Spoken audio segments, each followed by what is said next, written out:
Hello, welcome to So We're Watching That Right, a podcast where two lesbians bully each other for having the same taste in anime. I'm Becky, scientifically certified best girl. And I'm Val, everyone's favourite harem protagonist. It's a bit of a lighter week this week, but boy did we ever make some noises all the same. Never more so than when it comes to Watari-kun's blank is about to collapse, episode 8. Yeah! With this episode, we've hit the end of where I'm familiar with the manga, which makes me really excited for next week, because it's all fresh and I have no fucking clue what's going to happen. And some things are definitely going to happen. By God. I gotta say, watching this episode, the season after we watched Machina as a sex bot, is messing with me a bit, because so the girl that we met in the last episode when he was applying for the job and she accused him of sexual harassment is called Machina and is his childhood friend from track club. And also we realised looks a bit like Mizutori Atari from Bad Girl. When she has her hair up. And has Machina the sex bot's name, and all of that is a huge pile of stuff to put in what is already an anime that's a huge pile of stuff. Mm-hmm. There are already multiple Satskis this season, and both of them are funny for different reasons. Both of them are problems for different reasons. Those are not mutually exclusive, and you know it. I mean, arguably, they're also problems for the same reason. Yep. Which is an achievement. So, Machina definitely wants back into Watari's life, because she's actually, although she appears outwardly to be thriving, she's secretly having a bad time, and she says at one point in this episode that she wants to make Watari her plaything. Mm-hmm.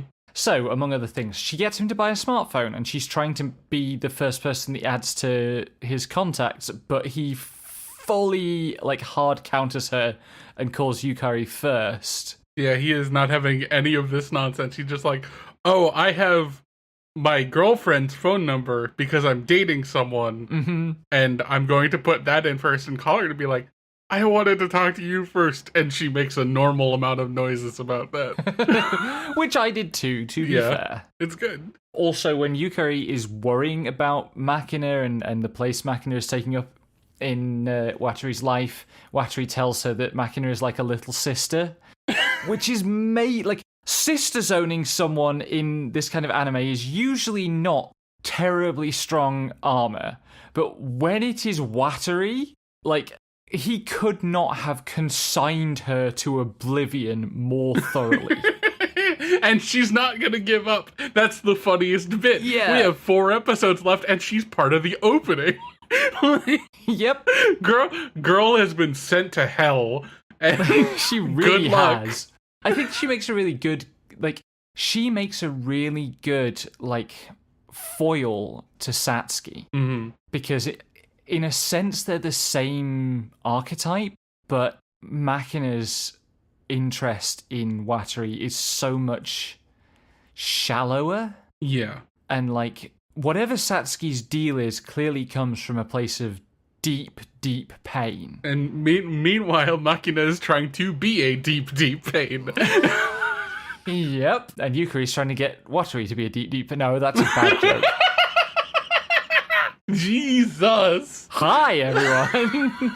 Well, good morning, everyone. This is our fucking podcast. Well, there's very little fucking left now. Yeah. This might be the only show left that has any fucking in it, and that's a terrifying thought. We'll see where it ends up. Yeah. I don't know if anyone's gonna have the guts for it.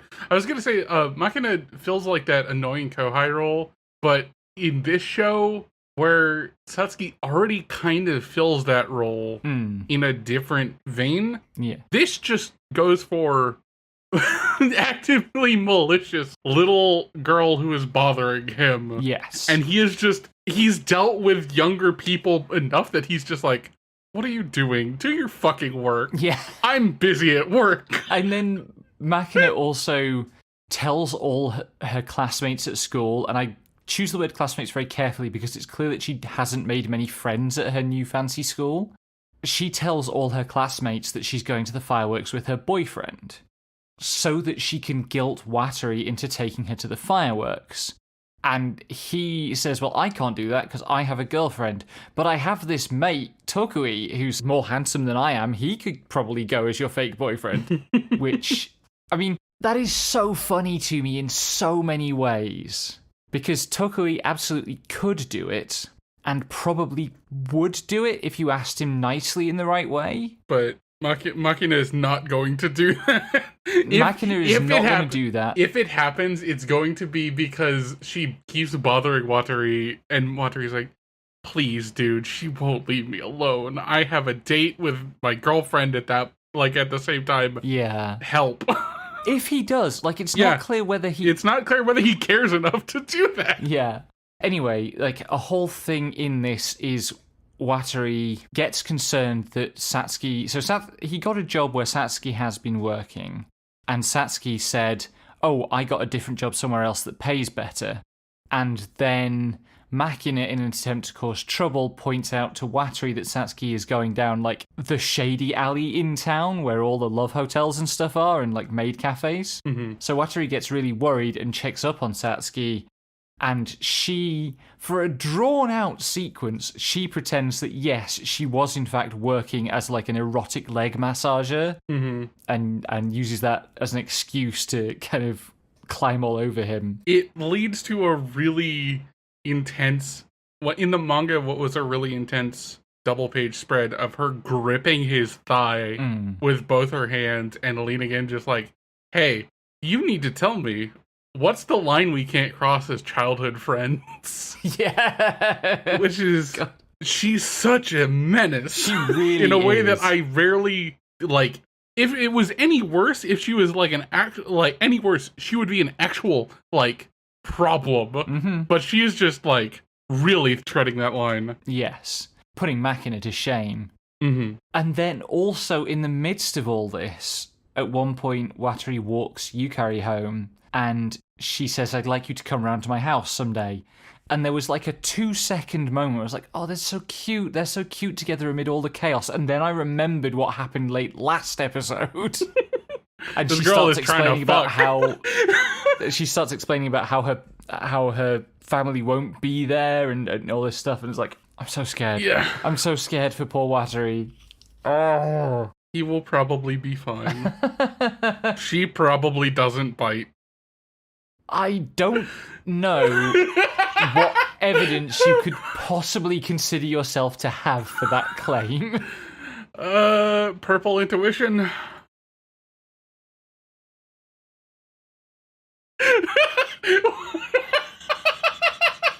What is this silence? This is an audio-only podcast, so you will have to listen very carefully to hear the set of faces I just made. The ones where you have to admit I'm right. I don't think you have meaningful purple intuition. I am an expert in the purple. It's fine. Christ, let's move on. Yeah. To the flagrant flower. That's been coming for a long time. Oh, that's good. The fragrant flower blooms with dignity. In this episode, Rintaro is the coolest guy ever, which is kind of true, actually. Mm-hmm. We sort of squared things away with Subaru over the last couple of episodes, and Rintaro agreed to keep his friendship with Kaoriko secret, and it's eating away at him because it means that he can't come clean to his bros, and they are, there's a lot of tension.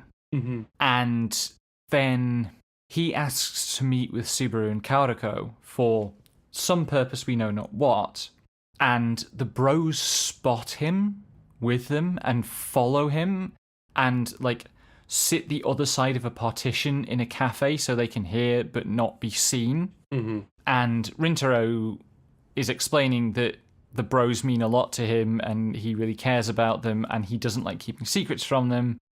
And on the other side of the partition, the bros are just breaking down. Yep.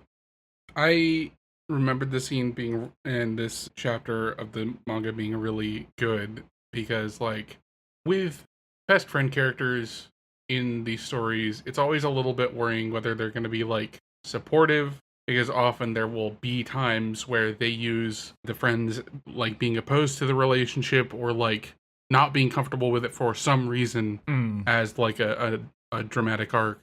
This one, they're just worried about their bud and feeling really sad that he doesn't trust them. Yes. These are some good boys. I love these boys. Yeah, they really are. And like the episode builds to Rintaro, Kawariko, and Subaru getting cornered by a gang who are mad that in the first couple of episodes Rintaro intimidated two of their members, and it's a bad situation. They're surrounded, and then the bros show up to rescue them, and Ayato, who is the member of the group that we've had least from yet in terms of like characterization, exploration, so on. Yeah.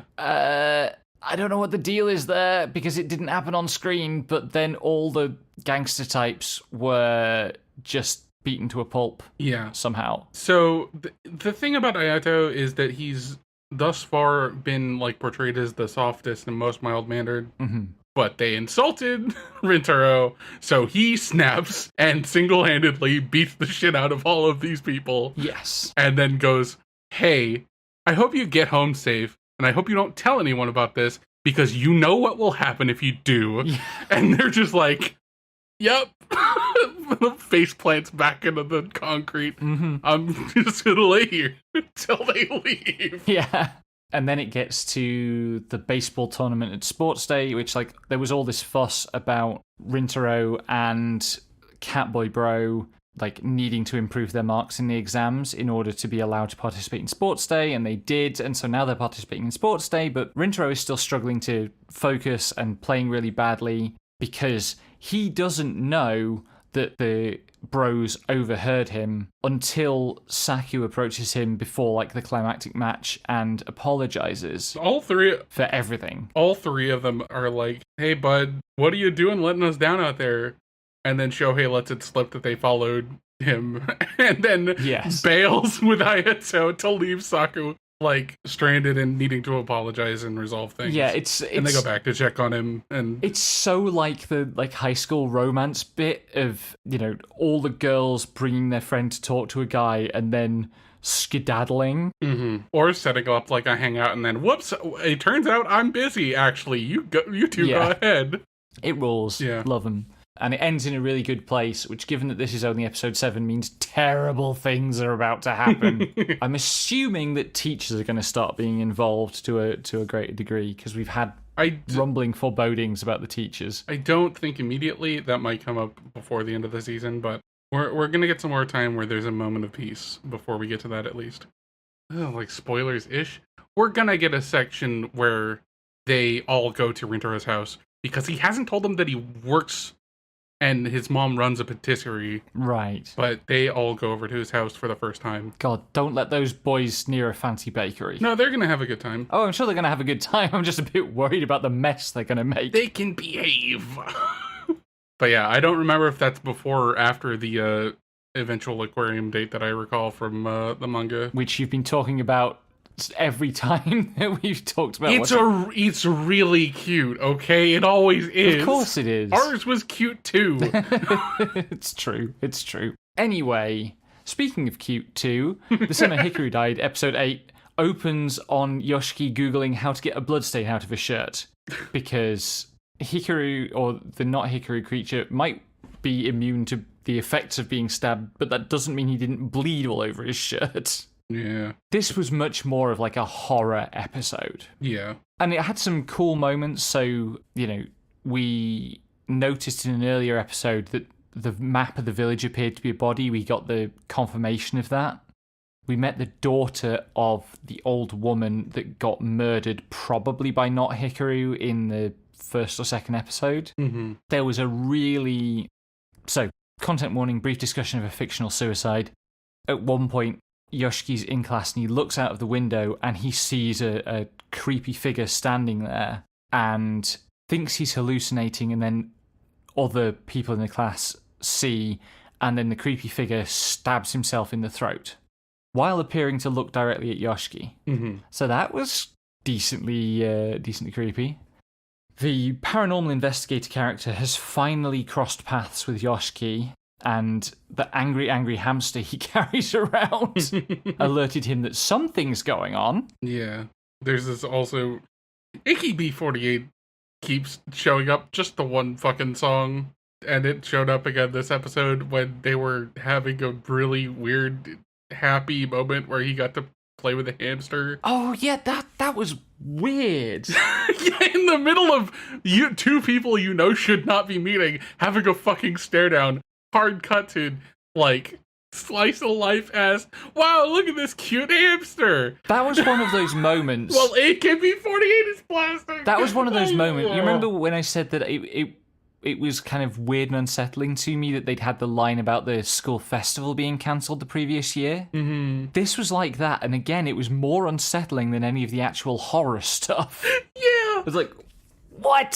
So it was unsettling because it was just out of place tone-wise, and that giant, like, spike in vibes is, you know, meant to shake you up and discomfort you, or at least release some of the tension of, you know, this meeting between our protagonist and the one who will probably kill his boyfriend if given the chance. And then we get, the other thing we get this episode is evidence of, so Hikaru gave a piece of himself to Yoshiki and said that would weaken him, and it sure seems to have weakened him because now they get attacked by another spirit and Hikaru can't fight it off.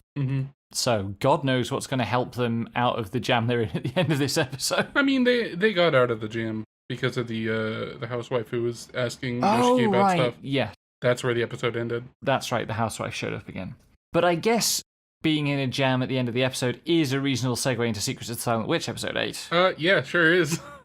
Which starts with the Ashley siblings, Lord Ashley and Claudia. Cyril Ashley and Claudia Ashley. So Cyril Ashley is the albino who is sweet on Monica, and Claudia is his goth-ass sister who is the scary girl from the tea-serving exam, and also has subsequently been revealed to be the most monstrous gremlin little shit, particularly in respect of her brother. Yep. I can't tell whether she's doing it just to wind him up or because she's helping out in her own unique way, but her actions do result in Cyril telling Monica to call him by his first name. Yep. But most of this episode is a dramatic betrayal. Yeah. So a character, I think we can get through this without actually saying which character, is revealed to not have been Monica's friend at all, but to have been plotting the death of the prince because of, like, there's this hugely convoluted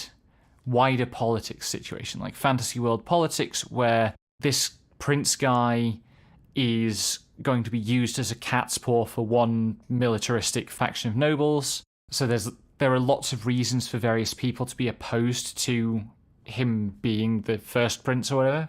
And this leads to this friend of Monica's revealing that she's hated Monica all along and she's been plotting Monica's death because she needs to also kill the prince. But Monica, being like the deftest ninja witch, completely thwarts all her plans. Also, a weird thing happens where once the plot has started to unfold, Monica is suddenly way more confident and her voice gets way deeper and she's kind of in control of the situation. Yeah.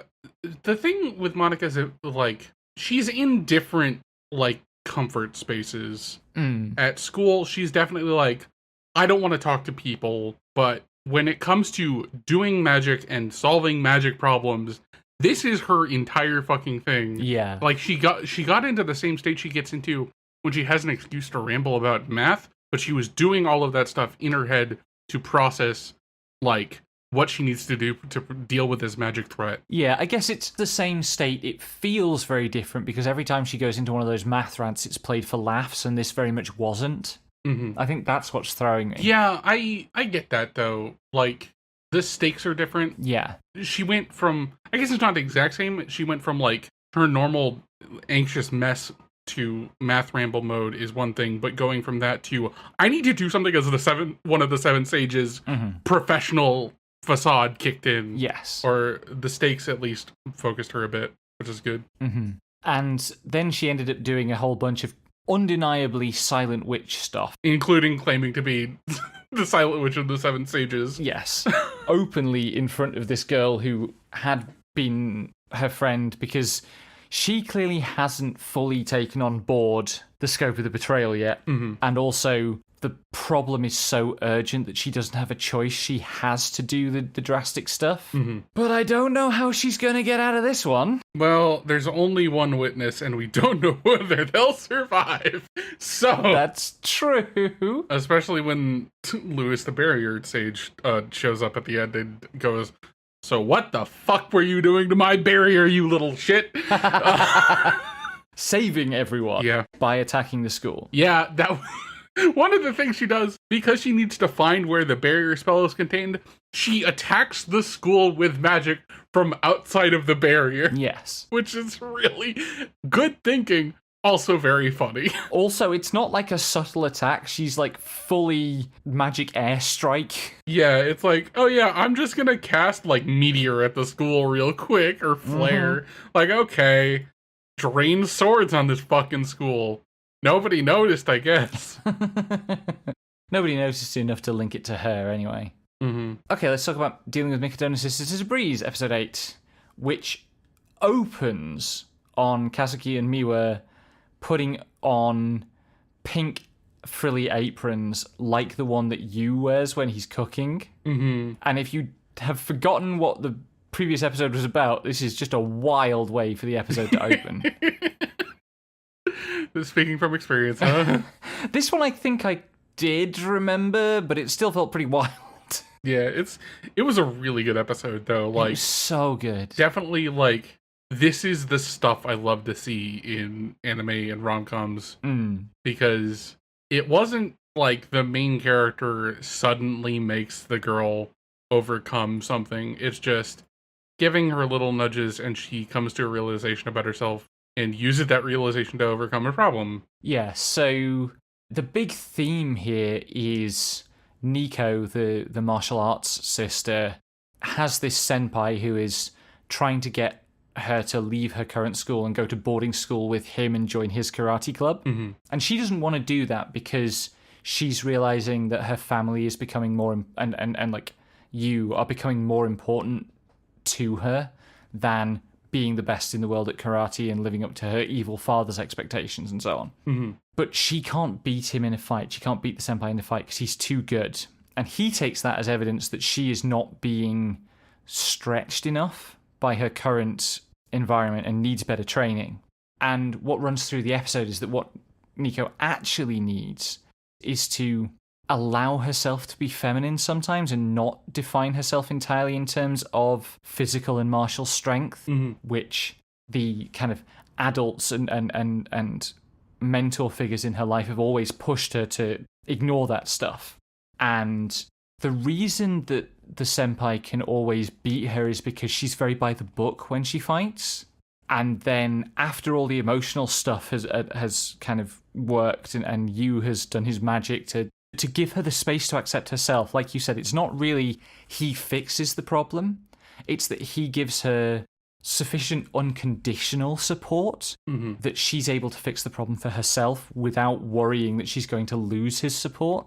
And, you know, the moment there's any hint of Nico embracing her feminine side, Yu immediately understands and recognizes it and encourages her, which is so good. Yeah.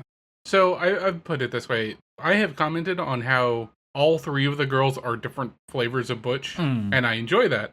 But also, it's more that all three of them are being forced to interface with society in ways that will get them taken seriously, and that unfortunately means dampening the relationship with their gender. And Yu is working very hard as someone who has failed to be very manly at all to get them to be okay with not living up to those unreasonable expectations set on them and realize that they can be normal girls too. And it's really good. Speaking of butch, there is the most profoundly weaponized scream cap of a butch woman floating around our Discord now as a result of this show.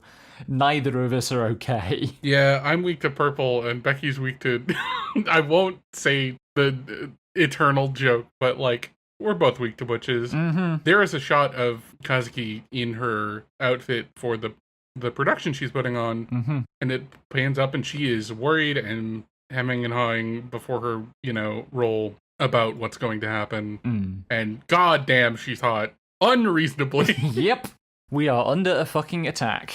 Yep. Anyway, you engineered a situation where it is possible for them to win against the senpai in the duel by just manipulating the conditions of the duel to a ridiculous extent, and everybody is not okay with this, and Nico tells him he's turning into the villain, and he goes, that's fine by me, provided it protects you, which is definitely the way to a girl's heart, especially a girl who is trying to make more contact with the girlish part of her heart. Mm-hmm. And then she wins the duel with the power of flying kicks and an imaginary sundress, and then she cries in front of everyone, and it's really good. Yeah. The eventual thing that sets it off is basically he gives everyone on the team like cheering fans, and they all cheer for her, and she's really fucking embarrassed by that much attention. Yeah. And then she's just like, no, this is important, I need to win this. And then she locks in and stops fighting so by the book, and he's just like, huh? What? Help! Yeah. and then she kicks him in the head 3 times in the same place. Yeah, it's really funny. It's so good. It's a really compelling shot too, because she goes in for a jump kick, and as she jumps, it cuts to her in a sundress doing the same moves and shouting, this side of me is me too. Yeah. It's really good. This is the shit I'm here for. Yeah, and I'm sure it will have no consequences for the remainder of the season. Oh, God. I hope we get a season 2. It's the consequences we love. It's the consequences we love. Yeah. Okay, so I have finally caught up on Utagoe Mille-Feuille, which is still only on episode 5, because it started really late. Yeah. But, God, this show is rocketing up in my estimation. Like, made me cry at the end of episode 3. Episode 4, the first half of episode 4 is about, a bit like in Fragrant Flower, they find out that any of them who fail any of their tests have to do remedial classes at the start of summer, and therefore won't be able to practice with the a cappella club in the run-up to their first performance that they've got scheduled for like the second week of the holiday. And Musabu, who is the really like hardcore, dedicated, obsessive one, is super stressed about this and goes around all the other first-year girls like trying to get them to be stressed about it too. And they're all fine because they know they're not going to fail anything. And it turns out that Musabu is the only one who gets bad test scores. She has the most gets good test scores look of any of them. Like, she looks like Satsuki from Watanabe, but shorter. It's that kind of type. But she literally only cares about music. She does not care about anything else. All she cares about is singing well. And so she goes on all these other girls who all of whom give off the vibe that they might be struggling students for different reasons. And they all have progressively higher and higher scores. And are progressively more and more embarrassed about admitting it as well. And there is this shot where Musabu sinks to her knees in despair, going, "You're telling me you're not stupid?" Which is glorious. Randomly in one of these scenes, Ururun, the streamer slash beatboxer girl, is running around school with a boomerang. She's just got a boomerang. She's like, hey, look, I made a boomerang for my stream. And then, I guess, ironically, that plot point never comes back. It was a pretty bad boomerang. Yeah. So they have their first performance. They're really stressed about it, really nervous about it. Uta is really going through it because she's so nervous and she's also the lead. And something I don't think I mentioned is that the 2 seniors in the club, prior to recruiting all the first years, had been going to a college a cappella club to practice.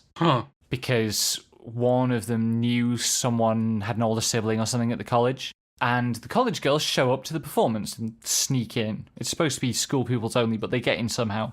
They are irritatingly hot. They're watching the performance. The performance goes really, really well for the first performance by a new group. Like, they really get the crowd on board, everybody's into it, and they get lots of applause at the end and really positive vibes, except that Musabu is unhappy because she feels that they made a lot of mistakes, and she doesn't care. She literally says outright at one point she doesn't care what the audience thought because the audience don't know what they're talking about. She only cares about the kind of abstract quality of their singing. And so in the cooldown room after the set, she gets into a massive fight with Ururin. And like, that kind of fight happens a lot in music anime. It's usually pretty short, one character storms off, and then there's going to be like a healing arc afterwards. It's not unfamiliar, but this fight just went on twice as long without ever repeating itself and really getting into the bitterness and anger and hurt that can come about when a group of musicians are on a post-concert high and one of them ruins the mood in exactly this way by focusing on the negative because they're too obsessed with the technical side of things. It's just really, really good dramatic row scene that ends with both Musubu and Ururin stalking away in various states of distress. The college girls were on their way to like walk in on the characters in the green room, but they see these two girls coming out and go, maybe we don't do that. Yeah. But also, one of the college girls recognized Uta. I was like, wait, what's she doing there? And I think it's Uta's older sister, maybe? So that's going to be wild, if that's what that is. And I'm sure it will have consequences, and I'm really looking forward to them, because holy shit, this show is just getting better and better. Also, in the bit where Musubu is learning that all the other first-year girls are, if not super studious, then at least competent students, there's one bit where she's like, Magi, which is usually translated as like, really, or for real. And for some reason, the subtitler on this one decided to render it as, you're shitting me. Which, when it's coming from a Musubu-type girl, who's like super prim and proper and serious about everything, is exactly my shit. I love it. It's really funny. It's so good. I'm very mildly related. Princess Connect is a franchise. The main girl is named Pekarin. She has a different actual name, but that's her nickname. And her like catchphrase is "Yabai desune." And for some reason, the official localization went with "How crazy is that?" So it's not a bad translation, to be honest. Yeah, but also it's just like, I always think of that when I look at things giving a little more verve than they really needed to. Good stuff.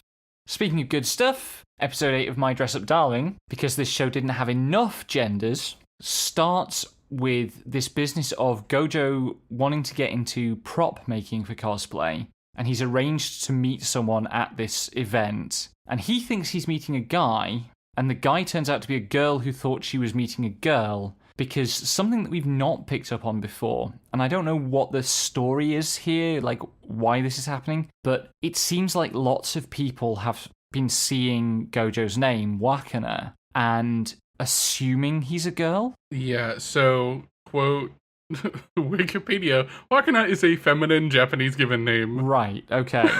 Fascinating.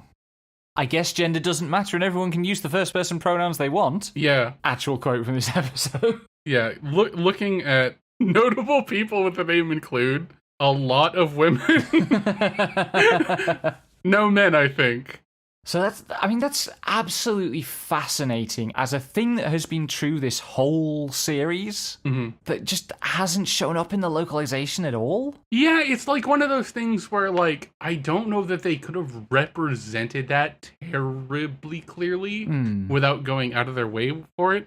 Like, the fact that so we watched last season, we watched Please Put Them On Takamine-san, and one of the things that I learned from reading the fan translation of the manga and not the official translation is that the wordplay with her name, Takane Takamine, is roughly, there's some wordplay about a flower in a high place as a metaphor for something that's beyond reach. Right. Stuff like that is not gonna come across in translation without some effort that I don't know that they're willing to put into that a lot of the time. Yes, it feels like you couldn't have done that without, like, extending a scene somewhere. Yeah, which they wouldn't have done because that sort of subtext would be, like, have to be made in Japanese, which they wouldn't need. Yeah, like, the Japanese audience doesn't need this explaining to them. They've already thought, it's a bit weird that this boy's name is Wakana. It's also really funny because it's Wakana, a feminine name, and then Gojo, who I mostly process Gojo as the fucking Jujutsu Kaisen character that so many women want to fuck. And I'm just like, what's going on there? Anyway, yeah, so that, I think, puts a whole frame around how hard this season of the show has lent into gender play stuff. Like, it was there in the first season because it was all of Gojo's worries about being into girly things and wanting to do girly activities. Mm-hmm. But it's been so much more in the foreground with, like, Himeno and Marin cosplaying for the festival and stuff. And it's still bubbling away in Gojo as well, because there's this moment in this episode, after the event, they go for karaoke with some older cosplayers that they've met, and one of them has a Nui in her bag of a character that she likes. And Gojo, who is obsessed with dolls, has a moment about that as well. Mm-hmm. But the other important thing that is being set up here is the next cosplay that they're going to do. The older cosplayers had a group together to do a cosplay, but it's kind of disintegrated on them. So Himeno and Marin get involved, and I summarized it in our notes as like corpse party but nuns. Mm-hmm. Somewhere between corpse party and Misericord. Yes, I was going to say, it's like, I think that just is Misericord, to be honest. Yeah. So they're getting the group back together, and they're there with Akira, who is the kind of butch gothy girl who's the prop maker that Gojo was there to meet. And for some reason not yet exposed, Akira has some sort of complex about Marin. Yeah. And I'm really excited to find out what that is. Same. And whether it ends up with Akira joining the nun cosplay group. Yeah. I'm like, the entire time we were just like, so this person Waka is meeting up with is going to be a girl for sure. Yep. And then we got to that point and I was like, okay, cool. They're both a little awkward, but that's fine. It's kind of an awkward situation to, show up for. And then Maureen came along and she twitched, and I was just like, oh no, something is going on, and spent the entire rest of the episode on pins and needles about this, and then it ends before anything comes up, and I'm mad. It's so good. It's real good, but I'm mad. Speaking of real good but mad, let's talk about Bad Girl episode 8. Before we get to that, please note the time on the recording. I know! There's just too much.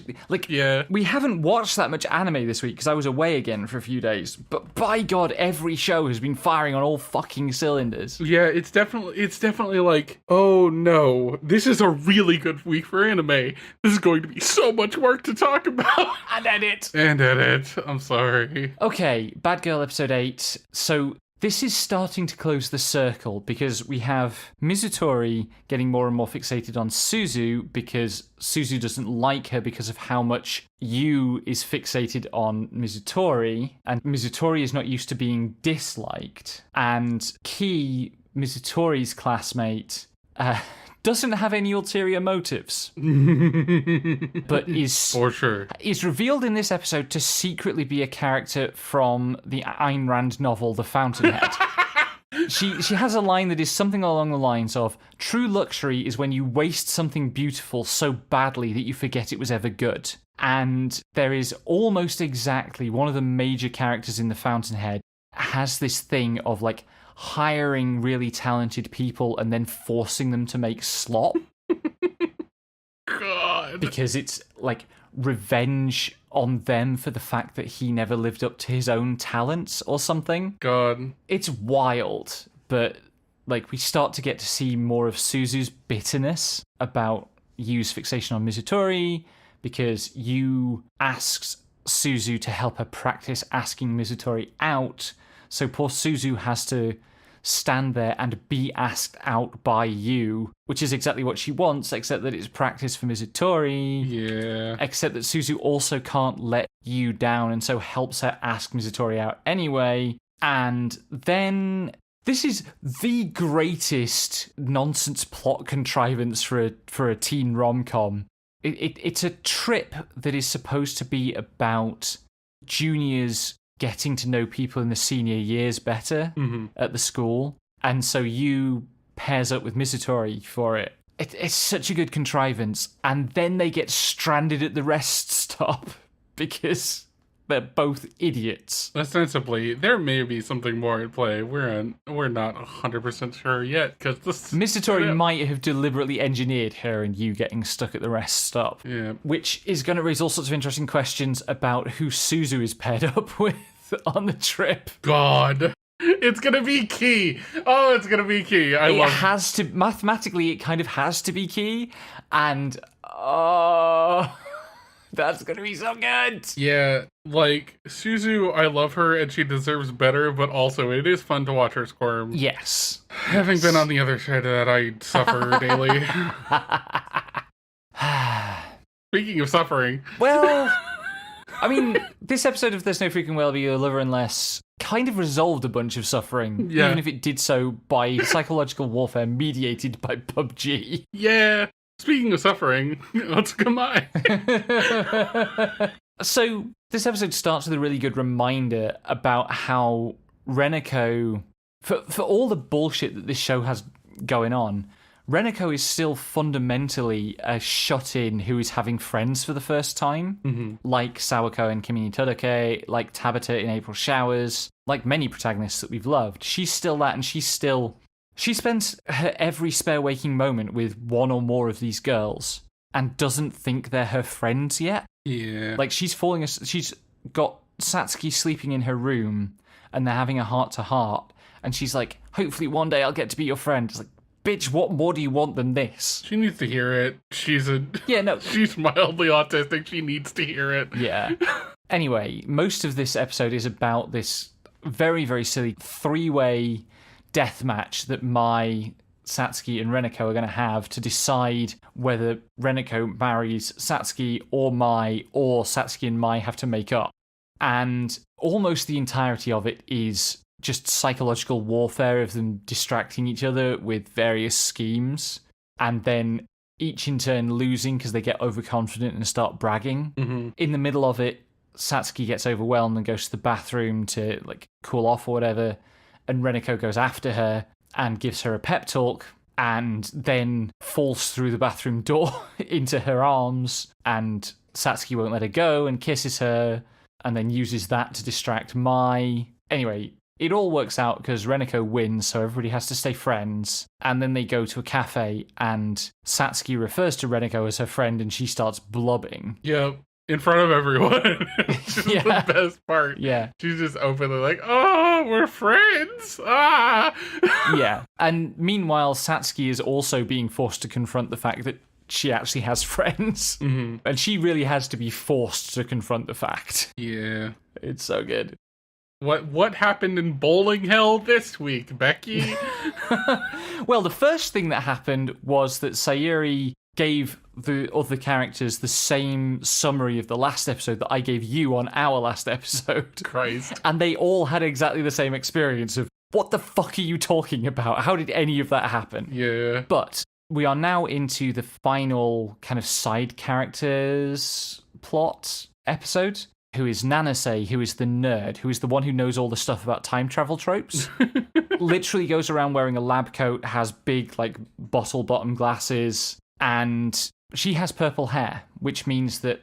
So I think I've mentioned this thing where all the modern girls have a counterpart in the past, who's one of the five sisters. And her counterpart turns out to be the eldest sister, who's the one who left with the time traveller, who I was sure was going to turn out to be Mai's mom, but isn't. So I was wrong on that one. But she is like a bona fide purple. Like, she is Crime Against Val levels of purple. And there's a whole thing where this eldest sister, Natsume, she, like the modern girls, didn't want to be tied down to the arranged marriage and rejected that and rejected doing what her father instructed her to and ran off with this time traveller. This makes Nanase super mad because it turns out her father abandoned the family to pursue his dream of doing charity work in Africa. Huh. And my theory now is that he became the time traveller. Like, after disappearing from Nanase's life. He hasn't even told Natsume his name, so they can't check that. But Nanase's kind of moment of personal growth is about, in addition to being mad and upset that her dad abandoned them, she was also happy that he got to pursue his dream. which maps onto how she feels about Natsume, because on the one hand, Natsume gets to experience the freedom that she wanted by leaving her family, but also that's a betrayal and it's left her siblings to deal with her absence. So there's a very sweet and quite intense relationship going on there. Nanase is also the one who's been adamant that they have to try to not affect the past in any way, because it's time travel. You can fuck things up if you affect the past. Mm-hmm. And they're just getting back on topic with that when Mai, out of nowhere, shows up and goes, let's dig a hot spring. That'll help the economy of this region recover because it's good for tourism and stuff. Because Mai is a rational creature. Anyway, Nanase says, well, you can't dig a hot spring because that you have to go down too deep. You can't just dig it. You have to try, and this might be the pun that set off this whole thing, because it's the climax of the episode. She says, we have to try boring. Oh, no! Which, in Japanese pronunciation, is almost exactly the same as bowling. Yeah. Ah. It's so good. This. And then Nanase remembers from like a photo of her father how to build what I guess is a windmill-driven boring drill that they use for making low-tech wells in Africa. Sure. And in other like water-poor regions. She remembers enough of this to get the village to build one, even though she explicitly says this won't be invented for another 200 years. Like, girl, this show is so fucking much every week. And now we're going to get back to the main plot and figuring out what the deal is with Rina, and also Rina's... So there are the 5 modern girls, and there are the 5 siblings who each pair with one of them. Sumomo with Mai, the 2 blonde girls, Sayuri with Suguri, the one who is the samurai, who's trans, basically. Mm-hmm. And now we have Natsume and Nanase. Then there is Rina, who is the first year on the bowling team. We have met her counterpart, and she's said a couple of lines, but she's not showed up and she's not been introduced yet. And she wears a fox, like a kitsune mask, all the time. So I can't wait to find out what's going on there. Yeah, fucking ridiculous. It really is. In a different flavour of ridiculous, let's talk about April Showers, episode 8, in which Tabata has to make good... It's time for Tabata to make good on her promise to celebrate Ueno's birthday, which is really awkward because his birthday falls on Obon, or on the day after Obon, which means it school's out and she'll have to go round to his house. And she doesn't really know what to get him, so she asks his shitty little brother. Like, she finds him at the flower shop that he always hangs out at because he's got a crush on the proprietress. And as part of that, they find out that the proprietress's birthday is the following day, which is what it takes to get shitty little brother off his ass to help Tabata go shopping, because he wants to go birthday gift shopping for the florist. And they have this mall shopping trip where they're both really bad at shopping, and also they don't realise that they're shopping for different people. I think he realizes, like, that she's looking for his brother, but he doesn't fucking communicate that he's looking for something else. Yes. And so everything that he thinks of to maybe get for this florist, Tabata thinks is revealing something about Ueno. Yeah. It's a really protracted bit, which it's a very protracted bit. It's so really good. Goofy. Yeah. Yeah. And, you know, they kind of make peace and establish a rapport by the end of it. And Tabata initially asks the brother if he will take the gift to Ueno for her, and he persuades her not to and to hand it over in person, because he understands that his brother likes Tabata to a degree that Tabata doesn't. Yeah, he starts out with thinking that she's got a crush on him, but realizes that she's just, like, kind of awkward. And then while going, I need to figure out this gift for myself, and I don't need help affording something for the florist. Because if it doesn't come from just me, I feel like it wouldn't be earnest in the way that I want. She takes that to heart, and eventually, he eventually goes, okay, like, add me online. I'll help you figure this stuff out. And then he spends the entire next day stressing that she hasn't shown up. Yeah, so she says she'll go around on Ueno's birthday, and she keeps getting delayed by shenanigans, while all of Ueno's other friends show up. And then the girls from the class, including Ugusadani, show up, and there's a little party at the house, and Tabata keeps not making it there, and she's left her phone at home so she can't check in, and none of them can reach her, and Shinbashi, Ueno's best friend, as a gift, gives him a photo album with memories on the front. And they all talk about how this is the sort of gift you would give a fiance. And it's all just photos of the fucking barbecue they just had. Yeah. Shinbashi is so in love with Ueno, it's cute. He's such a little dork.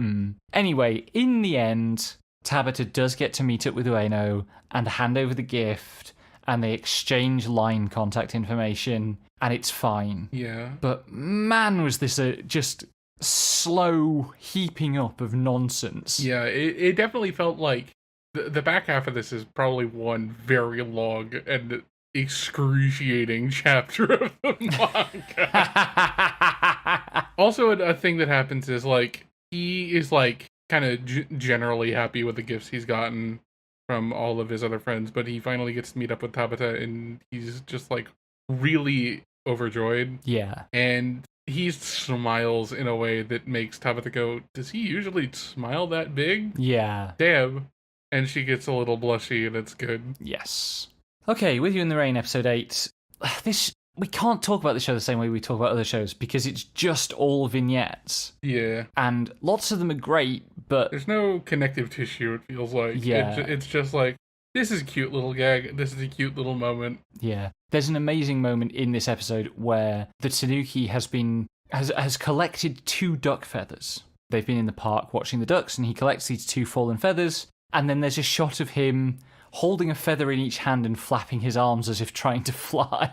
Yeah. Which is just you can tell that there's 4-coma DNA in this show, and that is just such a perfect visual gag. Yeah. Really well executed. Then we get Fuji going out for a long day, and the Tanuki getting lonely, and then she comes back and realizes that he's been pining for her and teases him about it, and he gets indignant, and that's also really cute. And then her 2 friends that she's weird about seeing come round in winter, and they get drunk together, and Fuji steps out for a walk with the Tanuki, and it's snowing, and the Tanuki encounters snow for the first time and is not impressed. Yeah. It's got the energy of all of those videos that are just like dog steps out into the snow, Yeah. realizes how cold it is, and walks immediately back inside. Yes. It's really good. But it does end up with this kind of really touching heart-to-heart between them. They are communicating, they're talking about how nice it is to have each other. Yeah, like, it's a hug of a show. And wrap it around you like a blanket. Yeah, it's definitely like, I don't think I would have the energy or interest to watch this without you, or in like a post-release context. But it's a nice little treat every week. Yeah. It lets us cool down from all the other nonsense. It is definitely a bit of breathing room between all the other shit we are usually watching on the same day, yes. It is wild that we are saying that about a show where the principal character adopts a Tanuki and successfully pretends to all concerned that it is a dog. Yep. Anyway, let's do some brief mentions. Apocalypse Bringer Mynoghra, episode 8, kind of hit a new high watermark for the show, really. It's really good. Yeah. And also, really grim. So, at the end of the previous episode, Takuto said he was going to assign the medic units that he's just created to be the bodyguards for the 2 attendant girls that he's sending on a mission, like a fact-finding mission for him. They are not quite human, but they are obsessed with humans and with trying to be human. Yeah. And they go to this town and they meet the mayor, who is a surly, alcoholic, big titty, purple-coded elf lady. Again, targeting Val. It's truly unreasonable that this had to happen to me. It's perfect. Anyway, she uses the excuse of their presence to bunk off work and give them a tour around town.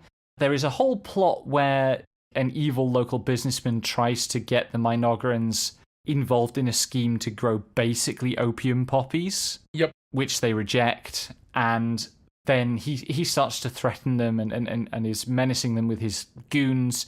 And the medics step in, and we learn that their obsession with humans not only means that they are good at medically treating humans, but also they are good at killing humans. I mean, if you're good at surgery, you don't have to put them back together. Christ! Holy shit, babe. Oh my god. I was kind of thinking it, but also... And also, they're not human, they're brain eaters, which is really good. Yeah. They literally flay the people. It's fine. In the poor mayor's office as well. And then the girls apologise for the mess. Yep. In Cultural Exchange with the Game Center Girl, we open up with a scene that leads to Aoi now being teased as Lily's boyfriend, after having been teased as the class president's boyfriend earlier in the show, which is very good. Mm-hmm. But most of this is about the class president becoming concerned at girls in her class going to a game center and using this as an excuse to go to the game center. Yeah. And, like, the running bit is that she's assessing the educational value of game centers. Yeah. Which has some fun stuff. The episode title is All Work and No Play Makes Hotaru the Adult Girl, and it's kind of alluded to that she's not even allowed to have, like, stuffed animals. So, I was thinking about that, and actually I think what it is if she came back with a stuffed animal, you know, the idea being that she'd bought it for herself. Mm-hmm. I think that's like... She does have an allowance. So I feel like she is allowed to spend that money, and they probably wouldn't be mad at the money being spent. They would be mad at her, you know, spending it on something not functional. Yeah, like, sure, you're supposed to buy books with that, or, you know, why aren't you spending that on something that you can use to study better? That clearly has an asshole for a parent. Yeah. But the climax of the episode is they all go into a... You looked at the etymology of the name, the photo booth. Yeah, the Purikura... That's a thing we learned. This is cultural exchange for us, too. Mm-hmm. I learned that the Purikura booths are named for the shortened version of the originals by Atlas and Sega called the Print Club. Ah, yes. That phrase came up a couple of times in the translation, and I'm just like, I think this translation's a little sketchy. Like, I can't tell if it's sketchy or someone is trying to flex, because I know we had that bit where they didn't know the fucking Korone meme. Yeah. And this one is just like, I don't know. I'm a little suspect of these subtitles nowadays with, you know, we had a show this season that was pretty obviously translated via LLM into at least German, where the message about using ChatGPT to do it was left into the subs. Yes. So it's a little dubious to me, but yeah. Yeah. Good fact to learn either way. Yeah, cool historical detail, and they get up to some really cute shenanigans in the photo booth. Yeah. Lily is way too hyped to do the bunny girl pose. Yeah, she's a little gremlin. I love her. Yeah. Okay, it's brief sex talk for the final episode of Chuhai Lips. This series ended and he never did give head. Mm-hmm. Which is, I feel like they could have done something good with that. Mm-hmm. But no, in this one, his stylist has been considering wrapping up the business and has hardly been open at all. So his hair's gotten long, but he runs into her and she gives him a cut. And she explains that she's thinking of quitting. And he rejuvenates her career with the power of his dick. Yeah. It's fine. It was cute enough. Cuter than most of the episodes. Like, probably, probably top 3. Low bar, but you know. Yeah. It did have the moment where he was in her apartment and stumbled on something and it was her hibachi. No, that is the wrong word. God fucking damn. Is it Hitachi? It's Hitachi. Hibachi is like, you know, the teppanyaki thing. Ah, I knew it was a thing. Oh my god. Don't stumble on her hibachi, you'll burn your hand.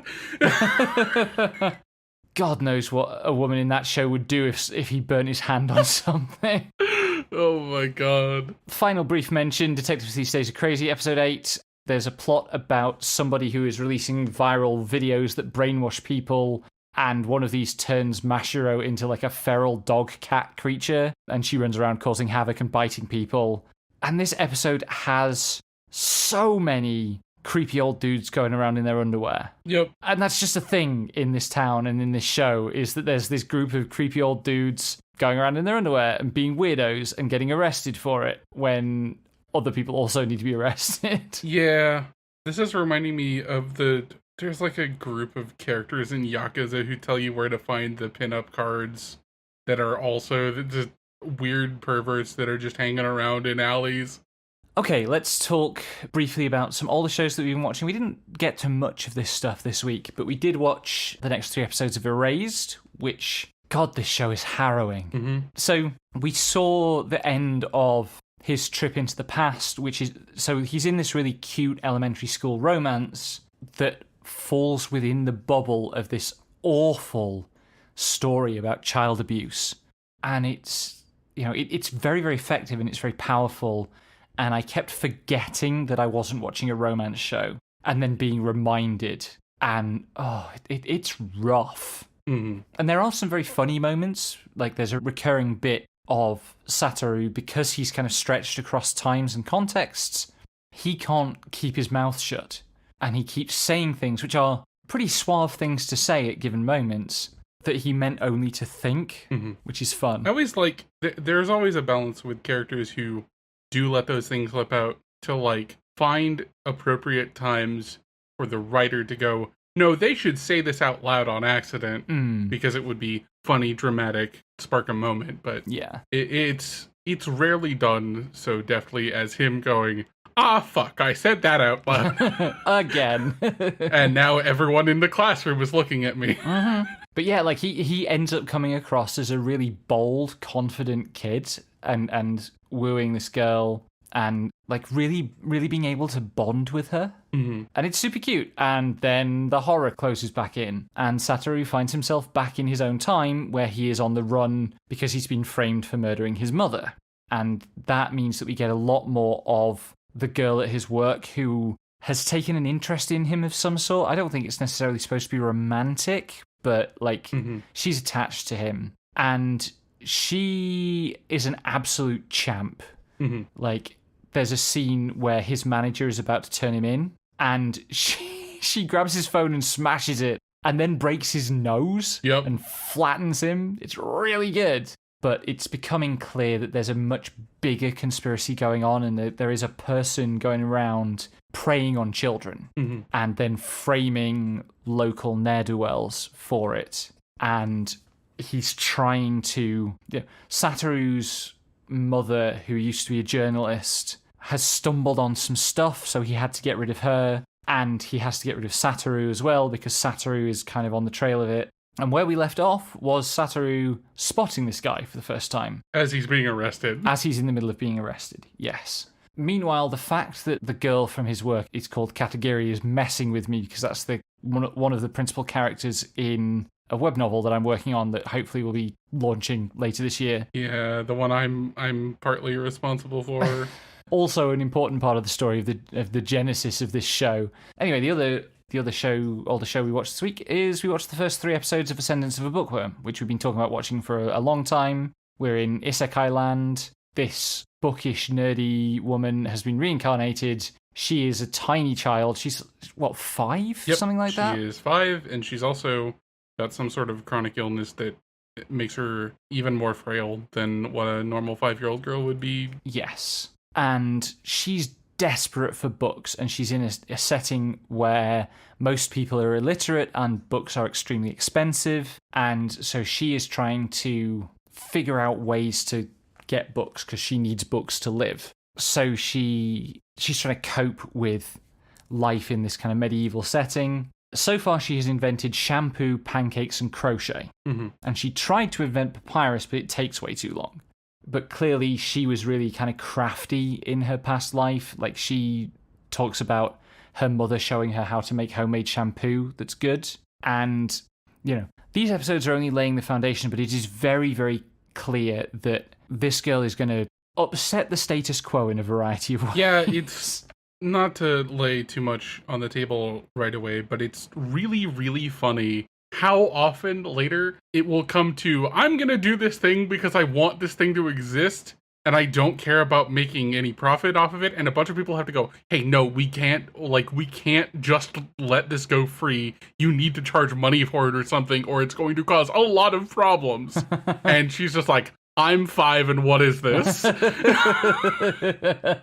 was just explaining to my mother the other day how children are generally very strongly innately altruistic and selfishness has to be programmed into them. Anyway, there's a great recurring bit in these first few episodes where her father works with a guy called Otto, and Otto spoils... What's her name? Mine, that's right. Otto spoils Mine. So she's really enthusiastic about Otto-san, which is very close to Oto-san, which is what she calls her father. And her father gets really, really jealous. Yeah. Up and until she needs a crochet hook making, and her father makes the crochet hook for her, and then all is forgiven. Because he's a giant goober who just loves his kids. Such a goober. We get multiple different demonstrations of her squeamishness and frailty. It's difficult for her to go out for a walk. People have to carry her. When she sees a chicken or a pig being slaughtered, she faints. And that, it's early days yet. This is a cozy isekai in the sense that, like, Slime 300 or the other one about slimes, the Slime Rancher boy. Oh yeah, By the Grace of the Gods. By the Grace of the Gods, that's it. Similar to those. It feels very similar to those, but it has a bit more bite. Mm-hmm. And that bite is coming from the sense of materialism that's going on around all the things that she invents and the things that she wants to invent and the costs of things. And also this thing of her squeamishness and her sensitivity to the kind of more blunt and obvious realities of living in a society built like this. Yeah. It's a really promising start, and also it has really great, like, chibi animation for when she gets into various forms of her gremlin mode. It's also one of those series that, like, I watched this and I was just like, oh, I need to read this book, because there is no way they're going to be able to adapt all of this. And at this point, all of the main series that this is based on is in English. It is 35 volumes of roughly 90 to 100,000 words each. Jesus Christ. And we've made it through, like... So there's 3 seasons and a 4th upcoming that is supposed to, like, approach, like, volume 7 or so. Mm-hmm. So it's just, like, they are really soaking in this premise. Yeah. They're letting it fully go through. I've only seen 2 seasons, but it's really committed to, like, showing her growing up over the course of the series. Yeah. Where she goes from the daughter of a soldier to an avatar of a goddess. So there is a lot of stuff on the horizon. Yeah. But definitely at the start, it's a lot of, like, baby steps, for want of a better term. Yeah. That's like 3 million words. Mm-hmm. For comparison, The Complete Wheel of Time is about 4.5 million. Mm-hmm. So there's a lot of stuff if they want to keep making it. Yeah, but it's one of those things where, like, I think at some point they're going to want to occupy themselves. It's not like JoJo's where it prints money. Yeah. But I'm interested to see how far they'll adapt, and I think it'll be good. Mm-hmm. Okay, so We're Watching That Right is a product of Slimebug Productions. Intro and outro music is by me, graphics are by Val. You can find us on Blue Sky at slimebug.bsky.social, YouTube at youtube.com/@slimebugproductions. Download all episodes from Libsyn at slimebug.pro, and join our Discord via the link in the description. Thanks for listening, and until next time, may anime neither betray nor disappoint you.